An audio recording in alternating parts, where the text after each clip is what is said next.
Jetzt hallo miteinander. Ich habe noch mal eine Frage. Habt ihr schon jemals eine Diät gemacht? Ich meine so eine Diät, wo man weniger isst und noch viel weniger. Also wo man schon aufhört mit Essen, wenn man satt ist. Ich meine, wer macht denn sowas? Wo man einen Magerknurrer kriegt. Ein Magerknurrer, der sich so laut anhört, als ob im Ranzen Rammstein spielt, der Rammstein im Duett mit der Helene Fischer. Und wo sich auch das im Bauch drin anfühlt, als ob das Feuerwerk von Rammstein zu früh explodieren tät und das alles, das ist ein unglaubliches Gefühl. Ich meine, glaubt's mir, ich habe schon viel Diäten gemacht. Ich habe schon mehr Diäten gemacht, als es in Stuttgart Fernsehturm gibt. Das könnt ihr mir wohl glauben. Mit dem Resultat, ich habe abgenommen. Ja, aber nicht lang, weil irgendwann kam noch dieser Ja-Ja-Effekt. Kennt ihr vielleicht den Ja-Ja-Effekt? Was heißt Ja-Ja? Leck mich. Das hat sich mein Körper auch gedacht, leck mich, und hat einfach wieder klammheimlich Gewicht zugelegt, hat zugenommen. Und sogar noch mehr, wie ich vorher gewogen habe, ohne zum Fragen. Irgendwann habe ich die Schnauze voll gehabt und habe aufgehört mit Diäten.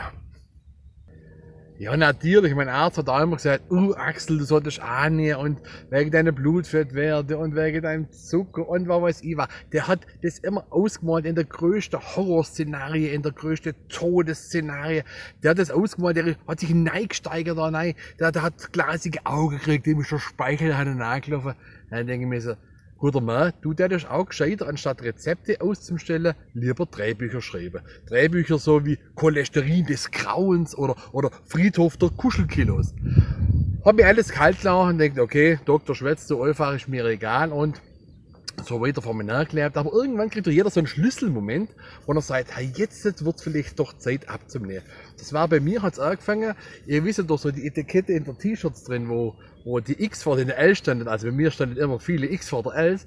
Und irgendwann sind mir auf dem Etikett so viel X gestanden, weil die anderen nicht mehr passt haben, da sind die X vor dem L so weit rumgegangen auf dem Etikett. Das Etikett ist von Hände bis 4 gegangen, bis hier versteckt. Da dachte ich, okay, das war schon das erste Schlüsselmoment, wo ich überlegt habe, soll ich annehmen. Und dann ist das zweite gekommen. Das zweite Schlüsselmoment war ein wenig dramatischer. Da bin ich im Flugzeug geguckt, von Stuttgart nach Mallorca. Ich stehe auf dem Fenstersitz, Flugzeug startet, und ich denke so nach einer halben Stunde immer noch, warum fliegen wir ewig um Stuttgart rum? Wieso kreuzen wir immer um Stuttgart? Irgendwann kommt dann einmal die Stewardess her, klopft mir auf die Schulter und sagt, Herr Wagner, durfte ich Sie bitten, in den Gang, in die Mitte des Flugzeugs zu stehen? Das Flugzeug hat Schlagseite.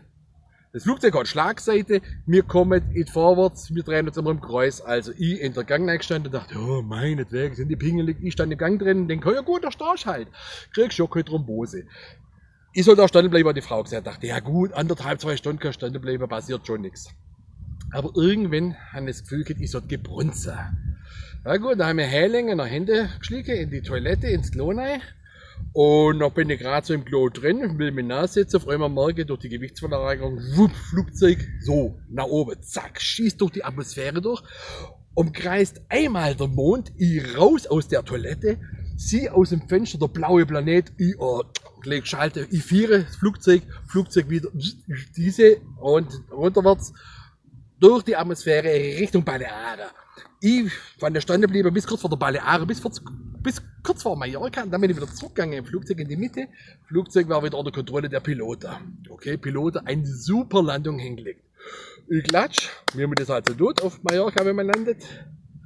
Ich war leider der Einzige, der geklatscht hat, weil die Hälfte vom Flugzeug, die war bewusstlos, und die andere Hälfte ist mit ihrem kompletten Oberkörper in der Brechtüte drin gesteckt und hat der Fluggesellschaft das zurückgegeben, was in der Forschung in der Hose hängen geblieben ist.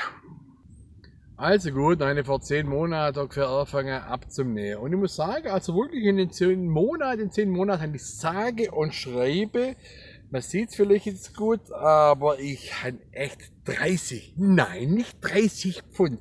Ich habe 30 Gramm abgenommen. Gucke die so blöd, 30 Gramm, aber ich habe sie kalte, die 30 Gramm. Ich habe nichts mehr zugenommen. Und es ist gar nicht so einfach, nichts mehr zuzunehmen. Und um mich abzunehmen, gegangen ich dann manchmal so in Restaurants, da habe ich mich schon dabei ertappt, wenn ich andere Leute beim Essen zugucke, wie die dann irgendwie Fettiges und Frittiertes, Süßes und Paniertes sich in den Mund stecken. Noch beobachte ich das. Und dann gucke ich denen zu, was die für ihre Grinse ins Gesicht kriegen. Und dann freue ich mich und dann kaue ich mit. dann schlucke ich mit. Und zwar synchron mit denen Leuten. Manchmal schlucke ich sogar schneller und beiß sogar schneller. Aber ich werde jetzt satt davon. Und ich muss zugeben, heimlich filme ich das mit, wie die Leute essen. Das gebe ich zu, ich filme das heimlich mit und dann gucke ich mir daheim die Videos ganz genussvoll. So wie ein pornosüchtiger Sexfilm anguckt. Nur mit dem Unterschied, dass der Pornosüchtige sich beim Angucken von diesem Sexfilm wahrscheinlich irgendwie eine Befriedigung verschafft nebenher. Das kann ich leider nicht. Das funktioniert nicht mit einer Reiswaffel. Und letztens waren wir in so einem All-You-Can-Eat-Restaurant. Wisst ihr, wo man essen kann, so viel man will, für einen Preis. Hat 12 Euro gekostet, bin ich nein, nach der Tanne denkt, okay, beobachte ich auch mal wieder die Leute beim Essen. Und ja, muss ehrlich sagen, ich habe mein kulinarisches Zölibat nicht aufrechterhalten können. Das hat mich so hungrig gemacht, als ich das gesehen habe, dieses riesige Buffet. Ich habe mir gleich ein paar Teller geschnappt, habe die gefüllt bis oben, die so hoch gefüllt, ich habe gar nicht gesehen, wo ich nachher nachlaufe. Ich habe mehrere Tische mit diesen Teller belagert und jetzt zum Essen, neu zum Essen. Ich wollte, dass die anderen nichts kriegen. Und damit sie auch in meine Teller gegangen, habe ich jeden einzelnen Teller angeschleckt. Ich weiß, es ist ekelhaft, aber dann habe ich es markiert, das ist meins. Ja, ich war voll glücklich und die Leute haben geguckt, oh, die waren geil glücklich. Ich dachte, so, erst so, uns ist es genauso gegangen wie mir. Ja, dann habe ich mich gefreut und da habe ich mich gefühlt, als ob wieder der Jackpot angekommen hätte. Ich habe gesungen und tanzt und geschrien und bin rumgesprungen wie Rumpelstilzchen auf Ecstasy. Ich habe mich echt gut gefühlt. Habe dabei aber übersehen, dass zwischenzeitlich eine 30-köpfige englische Rugby-Mannschaft reingekommen ist. Eine 30-köpfige englische Rugby-Mannschaft, die gerade eben erst ein Spiel verloren hat. Die hat gerade das Spiel verloren gehabt, die waren hungrig und die waren unterzuckert. Das war ein Fehler. 3 Wochen bin ich im Koma gelegen. Ja gut, ich meine, das war nicht so schlimm. In den 3 Wochen habe ich wirklich 6 Kilo abgenommen. 6 Kilo. 6 Kilo sind 12 Pfund, aber keine englischen Pfund, nein, deutsche 500 Gramm Pfund. Diese 6 Kilo, die entsprechen 24 Päckle Butter. Ja, ich bloß das habe ich verloren. 4C habe ich verloren. Mein Handy habe ich verloren. Wirklich schade. Wo die ganzen vielen S-Videos drauf waren, die habe ich verloren. Das Handy war weg. Die Videos auch. Echt traurig.